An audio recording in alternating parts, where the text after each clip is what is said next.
오늘 말씀의 제목이요, 베들레헴에서 일어난 일입니다. 오늘 마태복음 2장 베들레헴에서 일어난 일, 그 이야기를 잠깐 나누고요. 이 이야기를 왜 드리느냐 하면 그 일이 2025년 성탄 시즌에 저와 여러분들에게 일어났으면 좋겠어서 이 말씀드립니다. 베들레헴에서 일어난 그 일이 오늘 이 바른교회 안에 일어나기를 소망합니다. 무슨 일이 일어났는지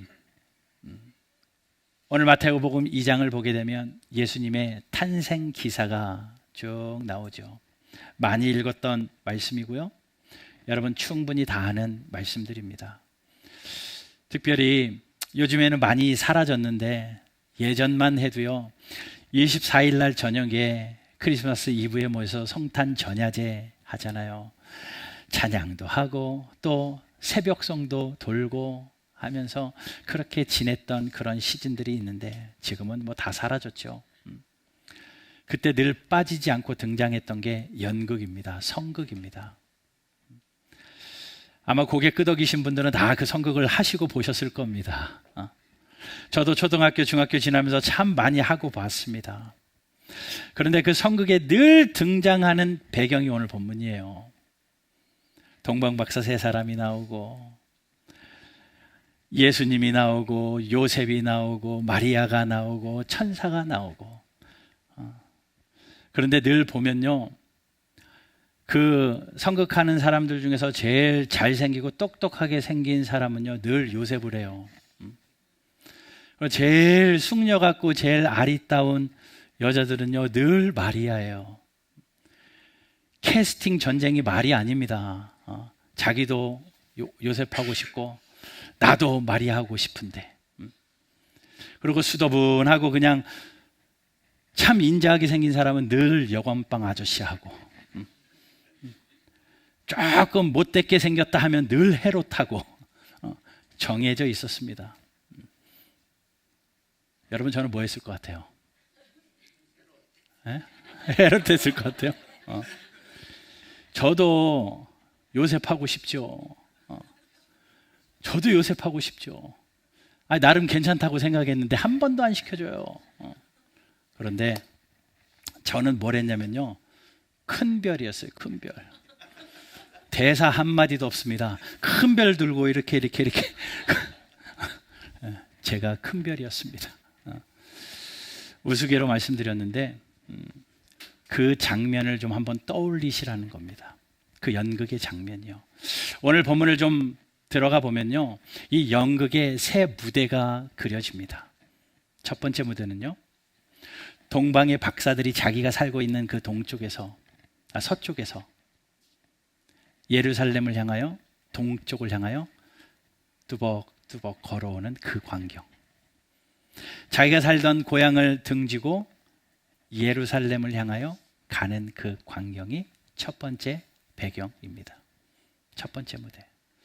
두 번째 무대는 그들이 예루살렘에 당도해요. 예루살렘 성 안에서 이루어진 일, 그것이 두 번째 씬이고요. 마지막 무대 배경은 이제 그 동방의 박사들이 아기 예수님을 만나는, 베들레헴에서 아기 예수님을 만나는 그 장면입니다. 그 세 무대가 좀 머릿속에 그려지셨으면 좋겠어요. 자, 그래서 한 무대씩 제가 오늘 좀 설명을 드릴 겁니다. 그리고 그 무대마다 우리가 2025년을 살고 있는 저와 여러분들이 영적으로 무엇을 깨달으면 좋을지 영적인 교훈과 가르침을 좀 받도록 할게요. 자, 먼저 동방의 박사들이 나옵니다. 그들이 사는 곳은 어딘지는 알 수는 없습니다. 성경이 이야기해 주지 않아요. 그냥 예루살렘의 동쪽 어딘가에 살고 있는 사람들입니다. 바로 옆에 동네 동쪽이 아니라 많은 문헌들을 읽어보고 연구를 해보면 그 거리가 상당한 거리입니다. 하루에도 30km 이상씩 걸으면서 수개월, 아니 2년 가까이 걸어서 왔던 그 길입니다. 일주일 눈 딱 감고 가는 그 거리가 아니라고요. 낙타를 타고 걸어서 수개월, 1년이 넘는 그 시간을 와야 하는 그 지점에서 예루살렘으로 걸어오는 박사들. 그 동방의 박사들이 몇 명이에요? 우리가 하도 그 동방 박사 세 사람 그 얘기를 많이 들어서, 또 선물도 세 개다 보니까 동방 박사가 세 명일 것이다 라고 생각하는데, 성경은요 단 한 번도 세 명이라고 이야기하지 않았어요. 복수로 얘기합니다. 동방 박사들, 동쪽에서 온 박사들입니다. 그런데 수개월을 왔기 때문에 최소한 세 명은 더 됐을 것 같아요. 그 박사들이 귀한 예물을 들고 왔잖아요. 얼마나 고귀한 걸 들고 왔습니까? 그것을 들고 오는, 같이 오는 무리들이 있었을 것이고요. 그들이 예루살렘에 당도했을 때 헤롯 왕도 막 당황하거든요. 그러니 한두 사람이 온 게 아니라 큰 무리가 아마도 당도했을 겁니다. 그러니 왕도 반응을 했겠죠. 자, 그들이 자기가 살고 있는 고향을 떠납니다. 그리고 어디를 갑니까? 동쪽으로, 동쪽으로, 동쪽으로. 어딘지도 모르는데 별을 따라서 동쪽으로, 동쪽으로 갑니다. 1절 봅시다. 헤롯 왕 때에 예수께서 유대 베들레헴에 나심에 동방으로부터 박사들이 예루살렘에 이르러 말하되, 예루살렘에 오기 전까지의 동방 박사들의 모습을 좀 생각해 볼게요. 그들이 가고자 했던 목적지는 어디입니까? 그들이 가고자 했던 목적지는 어디입니까? 사실 그들은요, 예루살렘이 목적지도 아니었고요, 베들레헴도 목적지가 아니었습니다. 그들의 목적지는요, 예수님이었습니다. 예수님이 나신 그곳을 찾아가는 것이지, 내가 어디 목적지를 가겠다 장소를 정하고 출발하지 않았다는 겁니다. 큰 별을 보고 그냥 서쪽이라는 방향만 보고 따라갑니다. 아무런 정보가 없습니다.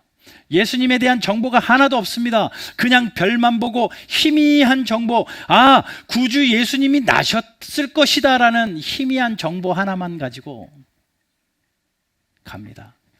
근데 가는 길이 쉬운 길이 아니에요. 지도를 보면요, 험난한 길입니다. 그리고 짧은 길이 아닙니다. 긴 거리였고요, 아까도 말씀드렸듯이 수개월을 가야 하는 그 거리입니다. 한번 보세요. 동방의 박사들이 예수님이라는 목적지를 향하여 자기들이 희생한 게 얼마나 큰가 보십시오. 수개월 동안 자기의 하던 일을 멈췄습니다. 그게 쉬운 일입니까?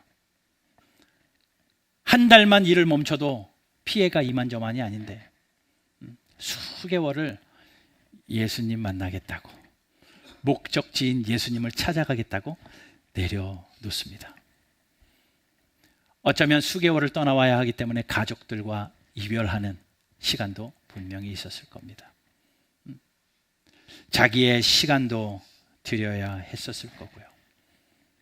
그걸 보면요, 그들은요 결단력이 대단한 사람이었습니다. 예수님을 만나야지 라는 그 목적이 딱 생기고 나니까 그러기 위하여 행동하고 결단력 있는 그러한 동방의 박사들이었습니다. 참 비교되지 않습니까? 우리의 모습은 어때요? 예수님에 대해서 이 동방의 박사들보다 우리는 더 많은 지식을 가지고 있습니다. 예수님이 어떻게 이 땅에 오셨는지, 오셔서 하신 일은 무엇인지, 어떻게 돌아가셨고 나를 위하여 하신 일은 무엇이고 예수님이 어떻게 다시 오실지 우리는 그 정보를 너무 많이 알고 있어요. 예수님의 정보를 이 동방 박사들에 비하면 너무 많이 알고 있어요. 근데 동방의 박사들은 아무런 정보가 없어도 구주 예수님이 오셨다 그 하나만 가지고 방향만 정하고 자기의 모든 것을 뒤로 하고 따라갔던 그들에 비한다면 우리의 행동력은 어떻냐고요? 여러분들의 결단력은 어떻냐고요? 내가 예수님을 만나기 위하여, 예수 앞에서 살아가기 위하여 여러분들이 수고하고 포기하는 결단은 얼마나 있습니까? 너무나도 비교되지 않습니까? 우리는 예수님의 성품을 배워 알고 있습니다. 예수님의 사랑을 알고 있습니다. 예수님처럼 살아야 된다는 것도 알아요. 그런데 우리의 문제는 뭐냐면 결단이 너무나도 약하다는 겁니다. 그리고 행동하지 않는다는 겁니다. 알고만 있다는 거죠. 이들보다 정보는 많이 알고 있었지만 이들보다 결정적인 결단력이 없었다라는 거예요. 여러분, 12월 이 성탄의 시즌이 좀 돌아보는 기회가 되었으면 좋겠고, 아하, 나도 이 동방 박사들의 이 걸어가는 그 무대를 보면서, 그래, 나도 얼마가 되었든지 간에 그 예수님을 위하여 여행을 떠나는, 그 예수님을 향하여 만나기 위하여 목적을 정하고 가는 그런 결단이 있는 저와 여러분들 되기를 주 예수 그리스도의 이름으로 축원합니다. 이제 곧 2주만 지나면 2026년입니다. 새로운 한 해가 시작되어지는데 다 사람마다 목표가 세우잖아요. 내가 이루고 싶은 목표, 재정적인 목표, 건강의 목표, 관계의 목표 다 설정할 터인데, 바라고 원하기는 2026년도의 목표는 예수님 만나는 목표가 있게 되기를 주님의 이름으로 축복합니다. 우리의 목적이 예수님이다. 내가 예수님을 만나서 예수님처럼 되어야 되겠다. 예수님을 닮아가야 되겠다. 이 목적지를 정하고 얼마가 되었든지 간에, 멀고 험하든지 간에, 무슨 피해가 오든지 간에 동방의 박사들처럼 그 여행을 떠날 수 있는 용기와 결단력이 있는 저와 여러분들 되기를 주님의 이름으로 축원합니다. 두 번째 무대로 가볼게요. 그들이 그렇게 먼 길을 떠나서 이제 당도한 곳은 예루살렘 성입니다. 자, 그 예루살렘 성은요,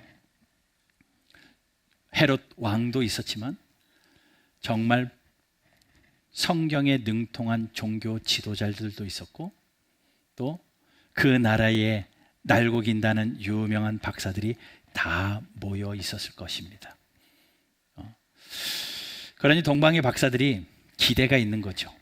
아, 우리는 예수님에 대해서 아무런 정보가 없고 그냥 오셨다라는 희미한 정보만 가지고 이 별을 보고 여기까지 왔는데, 그래, 저 예루살렘 성에 가면 능통한 학자들도 있을 것이고 또 종교 지도자들도 있을 것이고 존경받는 사람들이 그렇게 많으니 그들은 충분히 알 거야. 아마도 저들은 예수님의 나심을 이미도 알고 기뻐하고 즐거워할 거야.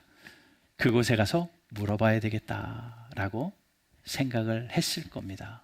그래서 그 기대를 가지고 예루살렘에 가서 묻죠.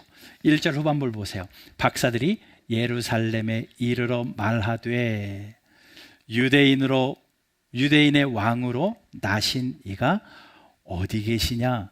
우리가 동방에서 그의 별을 보고 그에게 경배하러 왔노라. 동방에서 그 별을 보고 그분을 만나고 그분을 경배하기 위하여 우리가 왔습니다. 우리가 찾는 그분 어디 계십니까?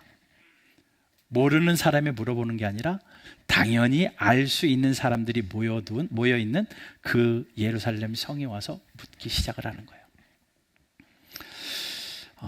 여러분, 이 광경이요,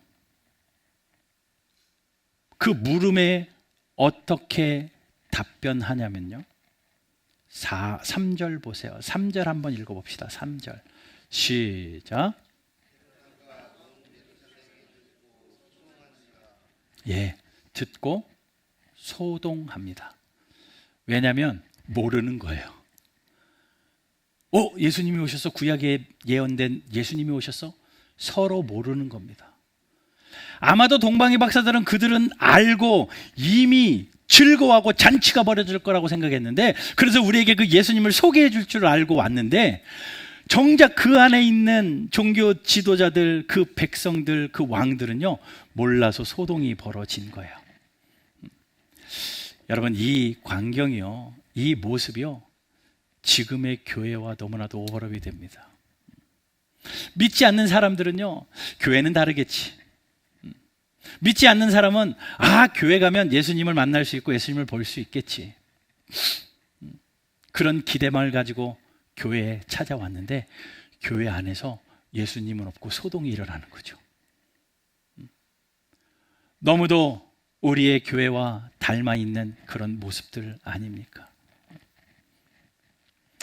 여러분, 믿지 않는 사람이 어느 날 교회에 와서 나도 예수님을 알고 싶습니다라고 할 때, 여러분이 스스로 예수님을 보여줄 수 있는, 예수님을 반사해서 나타내 줄 수 있는 그런 거울들이십니까?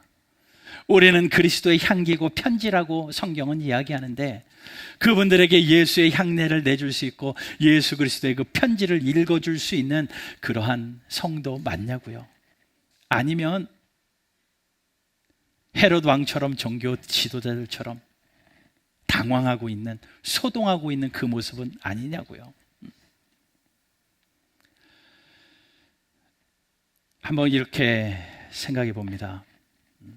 한 사람이 믿지 않는 사람을 전도해서 천국으로 가게 하는, 도움이 되어지는 통로가 되는 일이 참 소중하죠. 그 일들을 많이 해야 되죠. 그런데 반대로 보면, 너가 교회 다녀? 그러면 나는 하나님 안 믿겠어 라고 등을 돌릴 만한 그러한 모습으로 한 사람을 지옥으로 가는데 인도하는 일도 있을 수 있다는 거예요. 여러분은요, 내 주변에 있는 사람들 천국 가는 대로 인도하는 사람들입니까? 아니면 지옥 길로 인도하는, 내가 인도하지는 않지만 나의 말과 행실을 보고 그들이 나는 하나님을 믿지 않겠어라고 마음을 접어버리는 그러한 소동스러운 일이 일어나고 있는 성도는 아닌지 한번 점검해 봐야 된다는 거예요. 자, 그러면 참 부담스럽잖아요. 많이 부담스럽잖아요. 내가 한 사람을 그렇게 할 수도 있구나. 많이 부담스럽지만 부담 갖지 말고 우리가 해야 될 것은, 이것은 성경이 우리에게 이야기한 사명입니다. 마태복음 5장 16절에 이렇게 말해요. 이같이 너희의 빛이 사람 앞에 비치게 하여 그들로 너희 착한 행실을 보고, 너희 착한 행실을 보고 하늘에 계신 너희 아버지께 영광을 돌리게 하라. 우리의 착한 행실이, 나의 예수 그리스도의 나타냄이 하나님께 영광이 되어지고 많은 사람들을 의의 길로 인도할 수 있는 그런 사람이 우리의 사명이라는 겁니다. 베드로전서 2장 12절에도 이런 말씀이 있어요. 우리 같이 한번 읽어봅시다. 2장 12절입니다. 시작.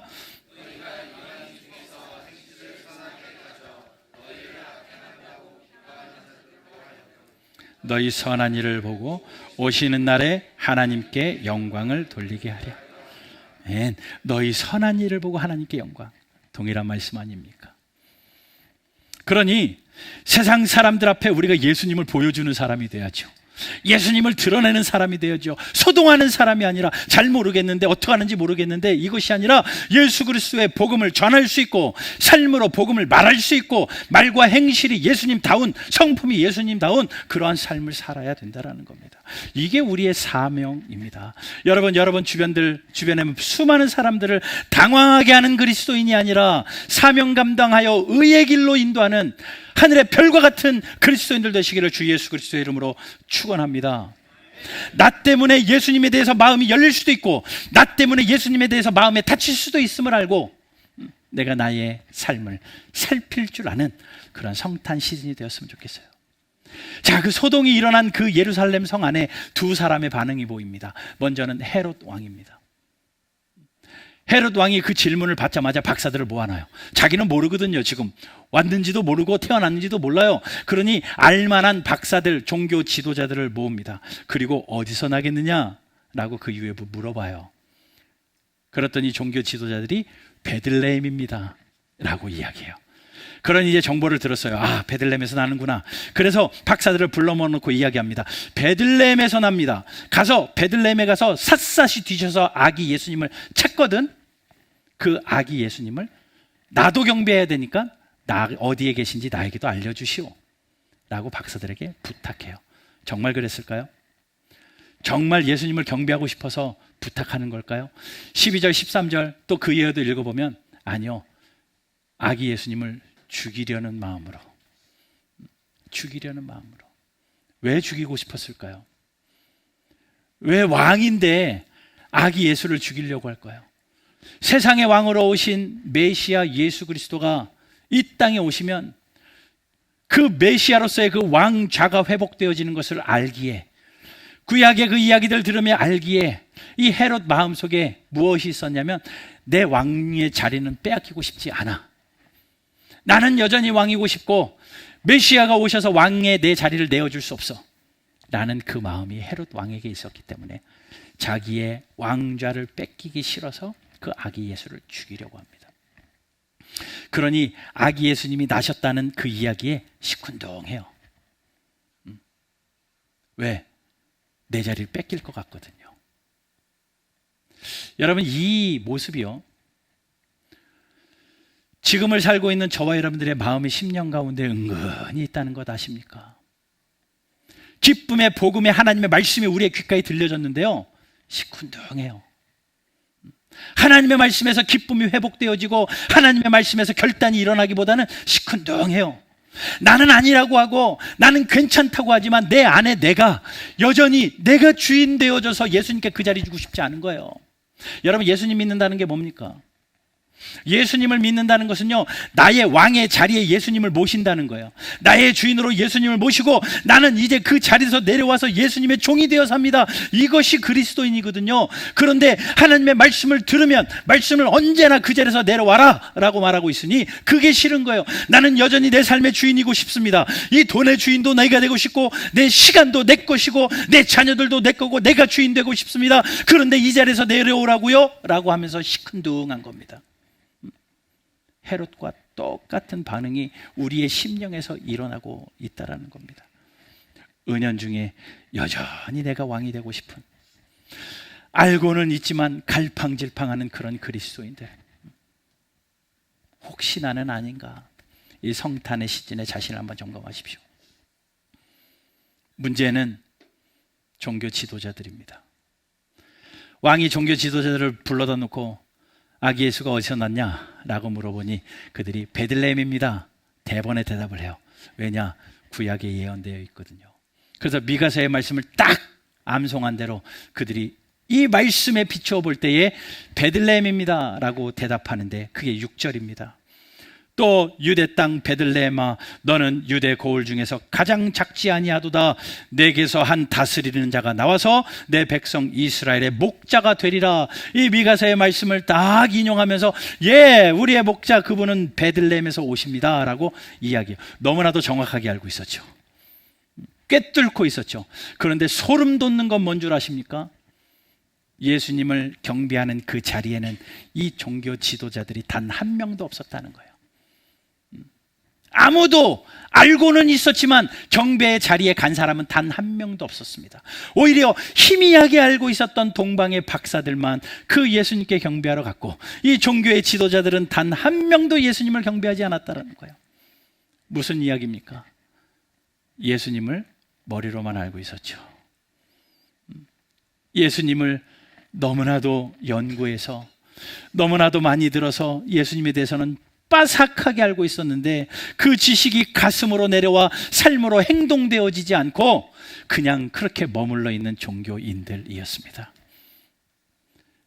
얼마 전 우리 9주년을 지나면서 제가 드린 말씀 기억하십니까? 이제 10주년을 앞두고 우리는 이렇게 살아야 됩니다라고 말씀했는데, 가서 너희도 이와 같이 행하라. 알고 있는 그리스도인이 아니라 이제는 사는 그리스도인이 되어야 된다고요. 이 종교 지도자들은 알고 있는 그리스도인이었습니다. 너무나도 성경은 잘 알았습니다. 말씀은 빠삭했습니다. 그런데 사는 것은 없었어요. 이 땅에 수많은 그리스도인들이 이제 얼마나 많은 설교를 듣습니까? 얼마나 1년 지나면서 성경을 많이 접합니까? 이제 알 만큼 압니다. 그런데 그냥 머리만 채워졌지 삶으로 변화가 일어나지 않은데, 우리 바른교회 사랑하는 주의 성도들, 이 2025년 성탄을 지나면서 우리가 알고 있는 이 예수님이 머리에서 끝나 내 마음을 움직이고 경배하는 자리에까지 가는 저와 여러분들 되기를 주 예수 그리스도의 이름으로 축원합니다. 박사와 이 종교 지도자들의 차이가 정확하게 보이죠.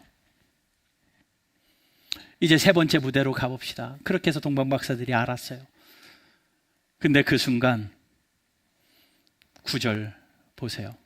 박사들이 왕의 말을 듣고 갈새 출발하려고 합니다. 그랬더니 동방에서 보던 그 별, 이제 제가 늘 하던 큰 별이 또 나타나는 거죠.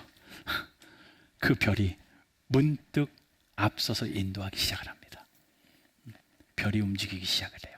별이 인도하다가 아기가 있는 곳 위에 머물러 서 있는지라. 별이 인도되어다가 아기가 태어나신 그곳에 별이 딱 멈추기 시작을 합니다. 이게 가능해? 천문학자들은 뭐 이런저런 이야기하고 과학자들은 뭐 이런저런 이야기하지만 별을 지으신 분이 하나님이에요.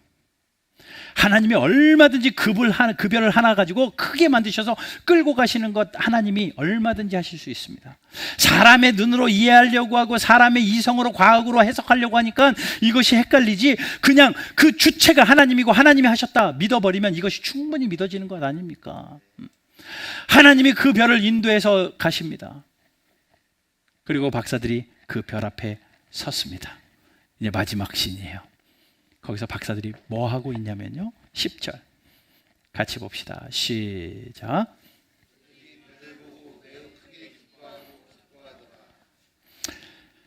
별을 보고 이제 서는 것을 보고 매우 크게 기뻐하더라. 우리의 글로 표현할 수 있는 가장 기쁨을 표현하고 싶었던 것 같아요.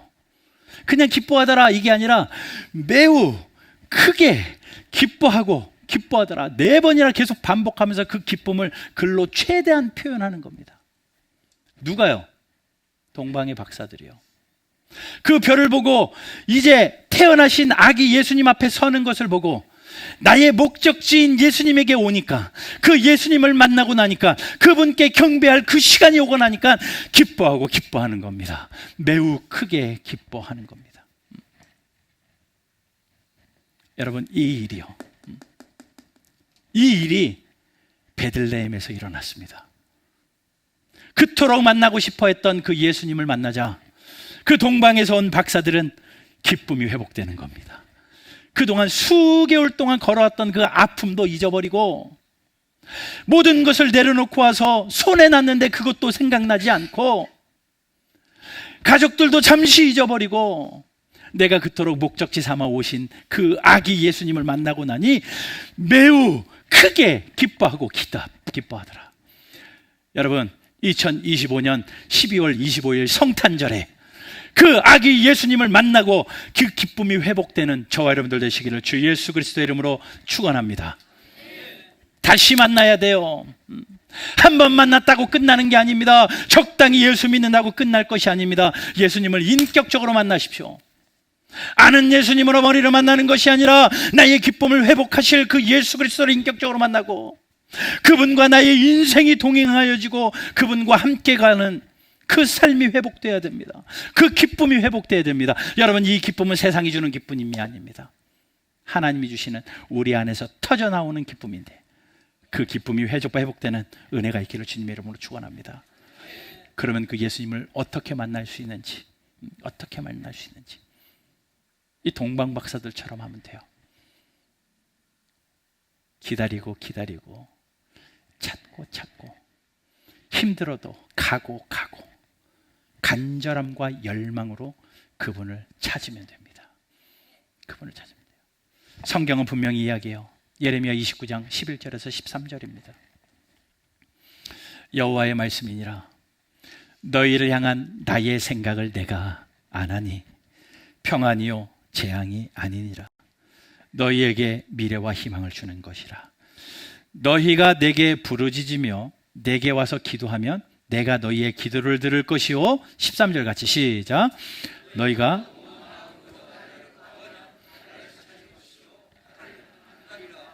온 마음으로 구하면 찾고 만나진대요.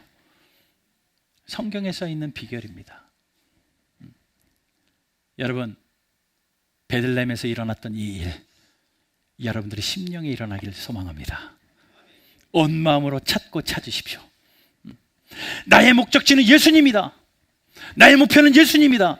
내가 그분을 만나겠다. 희미한 정보를 가지고 그냥 사는 인생이 아니라 행동으로 옮겨서 그분을 알기 위하여 걷고 또 가고 그렇게 만나는, 찾는 열정이 회복되기를 소망합니다. 신명기 4장 29절에도 동일한 말씀이 있습니다. 우리 한 번 더 같이 읽어볼까요? 시작. 그러나 찾게 되리니 만일 마음을 다하고 뜻을 다하여 그를 찾으면 만나리라. 마음을 다하고 뜻을 다하고 거기까지가 아니라 찾으면 만나리라. 여러분, 예수님을 찾으십시오. 그리고 예수님을 만나십시오. 한 번 만났다고 되는 것이 아니라 인격적으로 만나십시오. 예수님, 내가 적당히 무늬만 그리스도인으로 사는 성도가 아니라 이제 예수님을 만나서 그 기쁨이 회복되는 이 동방의 박사들처럼 매우 크게 기뻐하고 기뻐하더라. 이것이 나의 삶에 일어나는 성도이고 싶습니다. 하나님, 나도 만나고 싶습니다. 열정을 가지고 찾고 찾으면 만나게 됩니다. 자, 그렇게 해서 만나니까 그들이 기쁨이 터져 나오는 거죠. 기쁨이 터져 나온 박사들의 첫 번째 반응은 뭐냐? 엎드려 경배합니다. 그 기쁨 앞에, 그 감사함 앞에 내가 그토록 만나고 싶었던 나의 목적지인 예수님을 만나고 나니 그 기쁨이 회복되어 가지고 그냥 바짝 엎드려서 그분을 높여드리죠. 악이 임에도 불구하고. 그리고 정성껏 먼 길을 들고 왔던 가장 소중한 예물, 황금과 유향과 모략, 이것을 정성을 다하여 그분께 올려드립니다. 그분을 만나고 싶고 그분을 기다렸던 자는 이런 반응이 나와요. 여러분, 올해 성탄절 우리 그 예배가 그런 회복이 되는 예배가 되었으면 좋겠습니다. 경배하십시다. 그리고 그분을 만나십시다. 그리고 그분께 나의 것을 올려드립시다. 뭐 드리실래요? 나의 시간을 드려야 되고, 나의 정성을 드려야 되고, 나에게 주신 달란트를 하나님 앞에 올려드려야 되고, 나의 물질을 드려야 되고, 내가 할 수 있는 것들을 주님께 올려드리며, 주님, 내가 그토록 만나고 싶었던 그 주님, 내가 그 주님을 올려드립니다. 이 베들레헴에서 일어났던 기뻐함과 경배함이, 기쁘고 경배함이 2026년도를 5년도를 살아가는 우리 바른교회 모든 성도들의 심령 가운데, 가정 가운데 일어나기를 주 예수 그리스도의 이름으로 축원합니다. 그러면 그 기쁨이 회복되는데 그 기쁨을 빼앗기지 말고, 이미도 많이 그 기쁨이 빼앗겼지만 예수로 인한 그 기쁨이 나에게 가득 차서 그 주님을 날 사랑합니다, 늘 사랑합니다 고백하고 사는 우리들 되었으면 좋겠습니다.